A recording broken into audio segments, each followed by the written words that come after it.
Your credit card bill is not the receipt of ownership. Those are two separate documents. The deed or the title and the debt are two separate documents. Your name can be on the debt, like that car. The original owner, who's the owner now? Still that person, right? No, Or you? I am. Okay.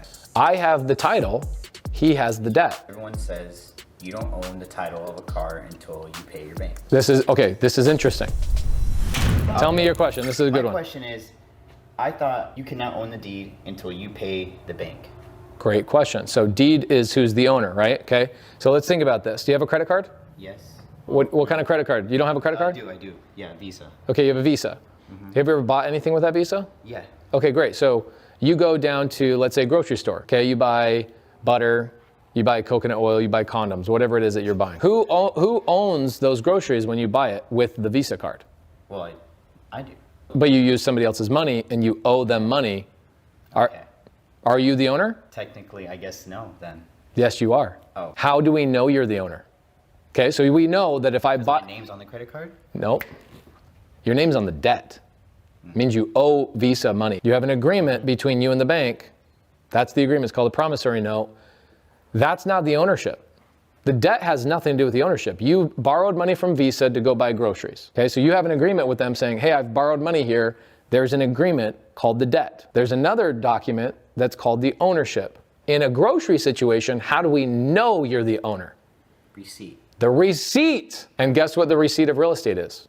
It's the deed. Okay. Okay, so when I go buy real estate and I go borrow money or anything, if I borrow money, I get the ownership. I have ownership. It's called my receipt. So in real estate, what's cool is, like, let's say that you go to the grocery store, you buy groceries. You walk out of the grocery store, you have the receipt, but you still owe Visa $500. Could I not walk up to you and go, hey, give me those groceries and that receipt, and now the new owner is me, technically? Yeah, right? Now I have the receipt and I have the groceries, so Pace is the new owner of those groceries, right? But whose name is on the debt? Mine. Right, that's called subject to. You qualified for the debt. You use your credit. You use your credentials to buy a house or buy groceries or buy a car. And I just came along and go, hey, you know that $500 of groceries? You have a minimum payment on your credit card for that, right? Like $60 a month or $30 a month or whatever. How about I make that payment on your behalf, but I take the groceries? And so I didn't have to go get a credit card. I didn't have to go even walk through the aisles. I didn't have to go talk to the cashier. I literally just took over the benefits of your groceries. I log into your account and I make the payments on your behalf. That's called subject to. Okay, so that car right here, come check this out. Somebody else's name is on the debt of this car. Okay, so this is a Kia. I own it. Okay, I have the title, but I did not have to buy this car. I didn't have to qualify for a loan. Somebody else sold this car to me, and their name is still on the Ally Financial debt. I have the title, their name is still on the debt. Why did they do this? Because they couldn't afford their payments anymore. Boom, there you go. They were going through leukemia, and they said, I can't afford the payments, I can't afford the insurance, I'm gonna lose this car, and if I sell this car right now in the market, I'm gonna have to come out of pocket money to sell the car because he owes more on it than what it's worth, right? Because, like, let's say somebody buys a car brand new off the lot and they drive it off the lot. Could they go sell it in the private sector and make a profit on that car? No, because they'll lose money. Yeah. Right, let's say you buy a $30,000 car, you pull it off the lot and you try and go sell it tomorrow on Craigslist for 30 grand. Are you getting 30 grand? No, you'll get like 21, 22, 23, right? So what happens to the person who just gave you their debt? They just take a loss? No, there's no loss. You just take care of, like, it's just a weight off their shoulder. It's a weight off their shoulder. And then you take care of down payments, and then. Well, there is no down payment. I just took it over. Yeah. Sometimes there is in subject to deals, like this house I bought here. I bought this house for $3 million, and the guy who sold it to me was like, I'm moving out of country. I don't want to take the time to fix it up. I don't want to go through a real estate agent. I don't want to pay a bunch of taxes on the sale of it. He's like, just take over my payments and give me 300 grand. So I gave him 300 grand down and I just took over the payments. His bank is Zion's bank. I make a payment to Zion's bank every month. So he walked away with 300 grand, but he left his debt in place. Who pays for that debt? Me. Well, where are you getting them? Okay, what if you're a guy like me? Where do I get them? What if I don't have the money to make? Here's the value of that. So let's look at that Kia, for example, okay? Because I heard you say in your previous videos, it doesn't take money to... Well, did you see this with Susan? I've got a seller that has a property on 78th Place named Susan. Did I use any money of my own? No. Okay, that's a really creative one, but let's talk about Kia, for example, okay? What could I do with buying a Kia SubTo? What can I do with it? I'll tell you. Okay, I'm not doing it myself because you know what I do with this Kia? What value does this Kia provide to me? I literally leave it right there. It's always in this garage.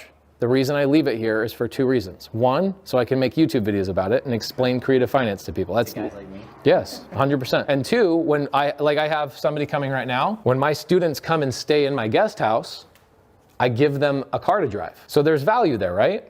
So for me, I make the payments on that car that I didn't have to qualify for. And as those payments go down and I pay them down, I get more equity in that car, right? But let's say you're not rich like me and you're like, I want a car like that. What do you do with it? Well, couldn't I just take the same Kia that I paid $0 down? Now next month I got a $500 payment. Okay, well you got a couple options here. Option A, where does this $500 come from? Option A, Hustle. don't you have a car? Yeah. Do you not have a payment on it? Yeah. Okay, so where does that money come from? Your job, right? So you use this car for your own self. So you could buy this car for yourself. You didn't have to. Where'd you get that car from? Did you get a loan on it? Mine? Huh? Yes. Did you qualify for the loan? Yeah. I didn't qualify for that. Nobody, I didn't have to go to a bank. I didn't have to use my credit. I didn't have to show my job history. I didn't have to even do an application. So you see there's value already. Yep. Before I even get to option B, there's already value. I didn't have to qualify for anything. Way less steps. No steps. There's no steps.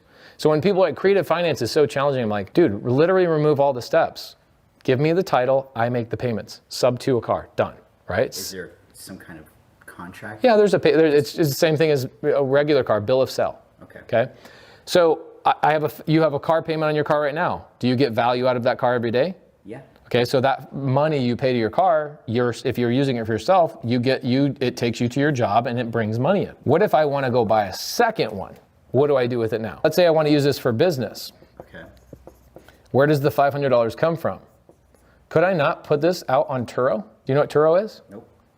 That's why you're not thinking of it. This boy doesn't know what Turo is. Airbnb for cars. It's Airbnb for cars. This is massive. So what happens is people, instead of going and renting a car on like Avis or Rent a Car or Hertz, what they do is they go on this app. You rent just everybody's day car. Any car you freaking want. Check this out. You go, oh, browse by destinations, just like Airbnb, but it's for cars. Okay. So you can go in there and you go, you know what I want? I want a Kia. So check it out. I can get an F-150. I can get a Porsche 911 2020. I can get a Genesis, a Nissan Rogue, whatever, okay? Mm-hmm. So you see right here, today, there's only 5 cars even available on Turo to rent today. That's how, there's like 1,000 cars on Turo in Arizona, and like 990 of them are rented out right now. So my son, for example, in a couple of weeks, my son is gonna put that Prius and that Kia on Turo to show people how to go get a car SubTo, so $0 down typically, and then go rent it out on Turo. Turo will make you, on a Kia like that, it'll probably make you about $3,000 a month. I take that $3,000, I make my $500 a month payment, I pay $200 a month in insurance, let's say, and then $200 a month in miscellaneous cleaning, $200 a month in like miscellaneous, like a ding here and a repair there and whatever else. I make $1,900 a month on that Kia that I bought SubTo. So did I have to qualify for this Kia? Did I have to put an application? Did I talk to a bank? Did I use my credit? Did they check my job history? Did they do anything? No. But yes, I have a $500 payment, but let's say here's the other thing too, is let's say that the Kia is worth $20,000. And I owe today on the car $25,000. This happens all the time. Guess what happens? Over time, let's say in 4 or 5 years, the car will be down to $0. I'll owe nothing on this car. I'll owe $0 on this because my payments that I've been making have paid down that debt. I now own that car free and clear, but the whole entire time it's been my car. Remember, your credit card bill is not the receipt of ownership. Those are 2 separate documents. The deed or the title and the debt are 2 separate documents. Your name can be on the debt, like that car. The original owner, who's the owner now? It's still that person, right? No, or you? I am. Okay. I have the title, he has the debt. Everyone says you don't own the title of a car until you pay your bank. This is interesting. Okay, so that's just physical, tangible they're talking There you go, physical, tangible. So here's what happens. This is called an executory contract. We're gonna get a little bit deeper, okay? So what happens is your lender, okay, you are the owner, but your lender holds the physical copy Okay. as a security measure. Okay. Okay, but whose name is on the ownership? You. Your name is on it. Okay. They are not the owner. They do not have their name on the title. Your name is on the title, but they are holding the title until you pay them. Okay. Make sense? There you go.